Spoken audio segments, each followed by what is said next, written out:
दोस्तों, सच्चे हृदय से कमेंट बॉक्स में लिखें जय माता दी नवरात्रों की हार्दिक शुभकामनाएं। दोस्तों, एक लड़की ने बताया कि कौन सी औलाद बुढ़ापे में मां बाप का साथ छोड़ जाती है। दर्शक बंधुओं, ये कहानी आपको बहुत अच्छी सीख देने वाली है। आपसे निवेदन है कि वीडियो को बिना स्किप किए पूरा जरूर देखें। सज्जनों, किसी गांव की बात है। गांव में एक आदमी की मृत्यु हो गई। उसके परिवार वाले सगे संबंधी उसके बेटे उसकी अर्थी को लेकर अंतिम संस्कार के लिए रवाना हुए। सारे लोग मिलकर उस मृतक को लेकर शमशान की ओर जा रहे थे। उसके 4 बेटे थे। वे चारों अपने पिता की अर्थी को अपने कंधे पर रखकर रोते बिलखते चले जा रहे थे।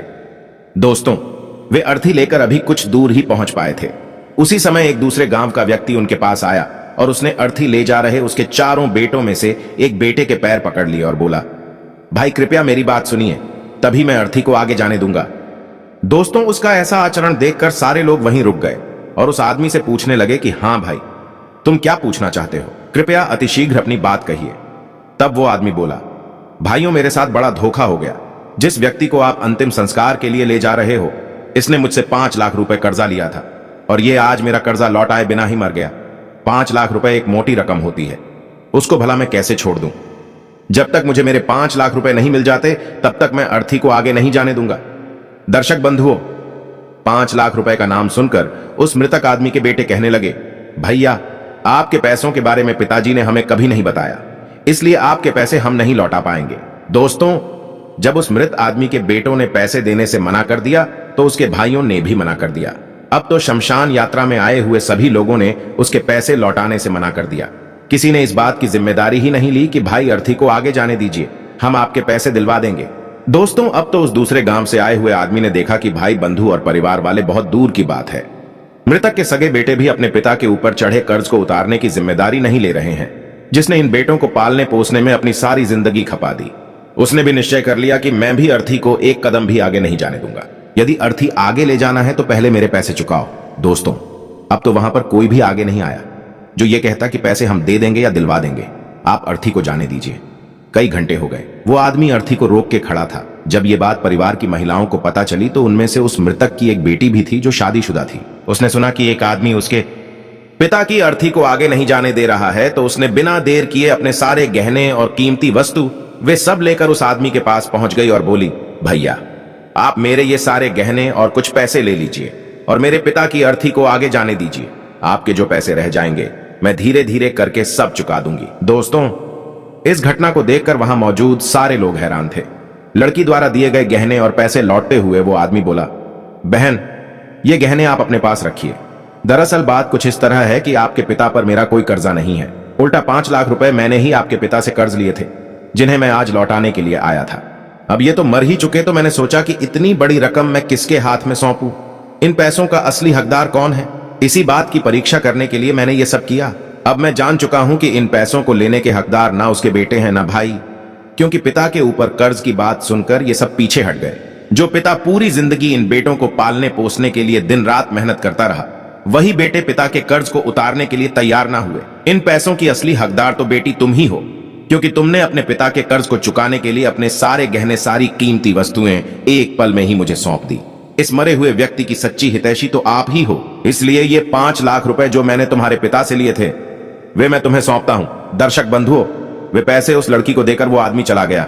ये सब देखकर वहां उपस्थित बेटे, भाई, परिवारजन सबके सर शर्म से नीचे झुक गए। मित्रों, बेटियां वास्तव में मां बाप की सच्ची हितैषी होती है। दोस्तों, एक बार को बेटा मां बाप को छोड़ भी सकता है, पर बेटियां उन्हें कभी नहीं छोड़ती।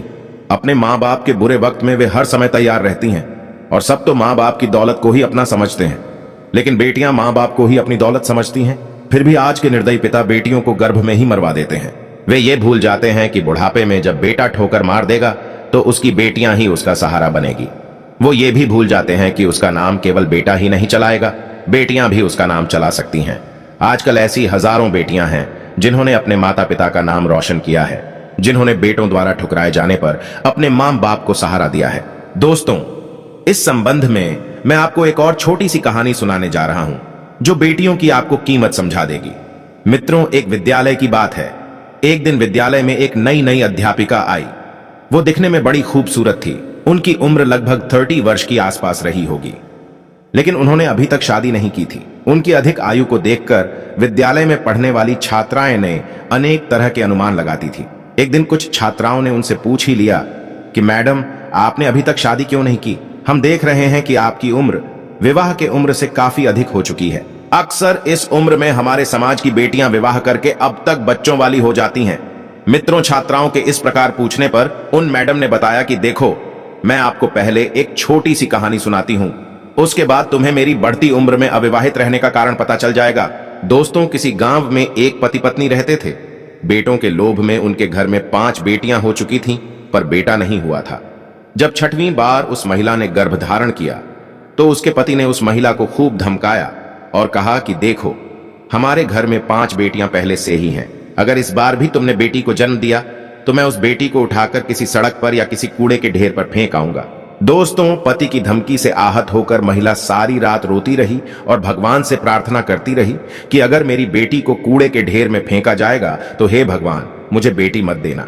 परंतु कहते हैं, विधाता के लेख को भी कोई नहीं बदल सकता। इतनी प्रार्थना करने के बाद भी उस महिला ने एक बेटी को ही जन्म दिया। पति ने देखा तो गुस्से में तमतमा गया। उसका आधा खून जल चुका था। वो गुस्से में उस एक दिन की नवजात को उठाकर ले गया और रात के अंधेरे में शहर के एक चौराहे पर चुपचाप रखाया। मां सारी रात अपने कलेजे के टुकड़े के बारे में सोच सोच कर रोती रही और भगवान से प्रार्थना करती रही कि उसकी बच्ची की रक्षा करना। दोस्तों, इधर जब सवेरा हुआ तो वो निर्दयी पिता चौराहे पर घूमने के लिए गया। उसने सोचा, चलो देख आएं, बेटी को कोई उठाकर ले गया या नहीं। जब वो चौराहे पर पहुंचा तो उसे अपनी आंखों पर भरोसा नहीं हुआ। वो जिस बच्ची को रात के अंधेरे में चौराहे पर फेंक कर गया था, वो बच्ची अभी भी वहीं पड़ी थी। उसने उस नवजात को जीवित रखने के लिए चौराहे से उठा लिया और घर ले आया। पूरे दिन उसे घर पर रखा और शाम को जब अंधेरा हो गया तो फिर उस बच्ची को लेकर उसी चौराहे पर रखाया। पर संयोग की बात, दूसरी रात में भी कोई उस बच्ची को उठाकर नहीं ले गया। वो सुबह गया और बच्ची को फिर उठा लाया। वो कई दिन तक ऐसा ही करता रहा। रात होने पर बच्ची को चौराहे पर रख आता था और सुबह होने पर उसे उठा लाता था। अब इसे आप परमात्मा की इच्छा समझो या कुछ और, उस बच्ची को कोई उठाकर नहीं ले जाता था। इसी तरह बच्ची को त्यागने के चक्कर में 1 साल बीत गई। तब पत्नी ने उससे कहा, अरे दुष्ट, यदि ये बच्ची किसी और की किस्मत में होती तो अब तक कोई उसे उठाकर नहीं ले जाता। ये भगवान की ही मर्जी है कि तुम ही इसका पालन करो। उस निर्दयी पिता को भी कुछ समझ में आ चुका था। उसकी सोच बच्ची को त्यागने को लेकर बदल चुकी थी और भगवान की इच्छा समझकर उसे रख लिया। धीरे धीरे समय बीतता गया। एक दिन मां ने फिर गर्भ धारण किया। इस बार उसने एक पुत्र को जन्म दिया। यह देखकर पिता बहुत प्रसन्न हुआ। उसे ऐसा लगा जैसे संसार की सबसे बड़ी खुशी उसे मिल गई हो। लेकिन इधर एक दुखद घटना घट गई। इधर वो पुत्र की खुशी मना रहा था, उधर उसकी 6 बेटियों में से सबसे बड़ी बेटी का देहांत हो गया। बेटी के मरने पर भी पिता को विशेष दुख नहीं हुआ, क्योंकि उसे सबसे बड़ी पुत्र की खुशी मिल चुकी थी। 1 साल बाद मां ने एक और बेटे को जन्म दिया। अब तो पिता और भी अधिक खुश हो गया, लेकिन उसकी 5 बेटियों में से एक बेटी और गुजर गई। इस तरह उसके घर में हर साल एक बेटा जन्म लेता था और एक बेटी मर जाती थी। इस तरह उसके 5 बेटों ने जन्म लिया और एक बेटी मरती गई। केवल एक ही बेटी उसके घर में शेष रह गई, जिसे वो रोजाना चौराहे पर रखकर आता था। अब वो पिता अपने आप को बड़ा सौभाग्यशाली समझ रहा था कि उसके अब 5 बेटे हैं और एक ही बेटी है।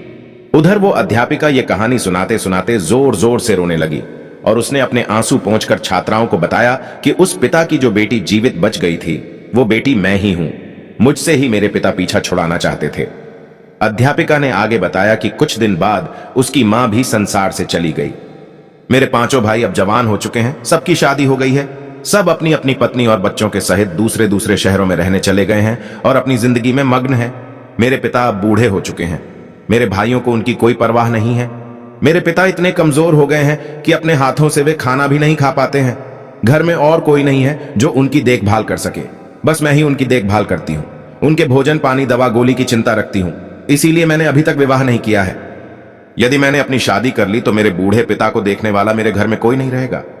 मेरे पिता अब हर रोज मुझे अपनी सेवा करते देख बड़ी शर्मिंदगी महसूस करते हैं और वे रो रो कर मुझसे कहते हैं कि हे मेरी लाडो बिटिया, मैंने जो कुछ बचपन में तेरे साथ किया वो बहुत बुरा था। तुम मुझको क्षमा कर देना। मैंने तुझे त्यागने की बहुत कोशिश की। शायद भगवान इसीलिए बार बार तुझे वापस कर देता था, ताकि बेटियों की उपयोगिता मुझे मेरे जीवन में समझ आ सके। अध्यापिका कहने लगी, हे छात्राओं, आज मेरे पिता को मेरे जीवित होने पर फक्र है। जो लोग बेटियों से नफरत करते हैं उन्हें बेटों के लिए मां के गर्भ में ही मार डालते हैं। याद रखना, उन्हीं के बेटे बुढ़ापे में उन्हें लात मारकर छोड़कर चले जाते हैं। उन्हीं के बेटे उन्हें दर दर भटकने के लिए मजबूर करते हैं। उन्हीं के बेटे उन्हें वृद्ध आश्रम छोड़ आते हैं। उन्हीं के बेटे उन्हें बुढ़ापे में मारते पीटते और जलील करते हैं। जिनकी सोच बेटियों को लेकर घृणित और छोटी रही है, उन्हीं माता पिता के बेटों ने उन्हें अकेला रहने के लिए मजबूर कर दिया। ये परमात्मा का वो दंड है जो बेटा और बेटी में भेद करने के कारण उन्हें मिला है। इसलिए आपसे गुजारिश है, बेटियों को कभी नीची नजरों से मत देखना, उन्हें कभी मां के गर्भ में मत मारना, वरना इसका पाप तुम्हें बुढ़ापे में दर दर भटककर अकेला रहकर बेटों के हाथों पीट कर चुकाना पड़ेगा। अध्यापिका की कहानी सुनकर वे सभी छात्राएं फूट फूट कर रोने लगे। कैसी है समाज की यह घृणित सोच। जिस स्थान से बेटा आता है उसी स्थान से बेटी भी आई है। भगवान ने गर्भ में पालने पोसने में उसमें कोई अंतर नहीं किया, पर यहाँ का निर्दयी मनुष्य उनके पैदा होने से पहले ही उनमें अंतर कर देता है, उन्हें नीची नजरों से देखने लगता है। धिक्कार है ऐसे दोगले समाज को जो बेटा बेटी में भेद करता है। एक बार बेटियों को जीने का अवसर देकर तो देखो, आपको बेटियों का भी मूल्य समझ में आ जाएगा। दोस्तों, उम्मीद करता हूं ये विचार आपको जरूर पसंद आए होंगे। यदि कहानी अच्छी लगी हो तो आगे भी इस कहानी को शेयर करना, ताकि समाज में कुछ ऐसे वैशी लोगों की सोच बदल सके। बेटियों के प्रति जो नफरत करते हैं, माता रानी ऐसे व्यक्ति से सदैव प्रेम करती है, सदैव उनके दिल में वास करती है जो बेटियों से प्यार करते हैं। कमेंट बॉक्स में लिखें जय माता दी।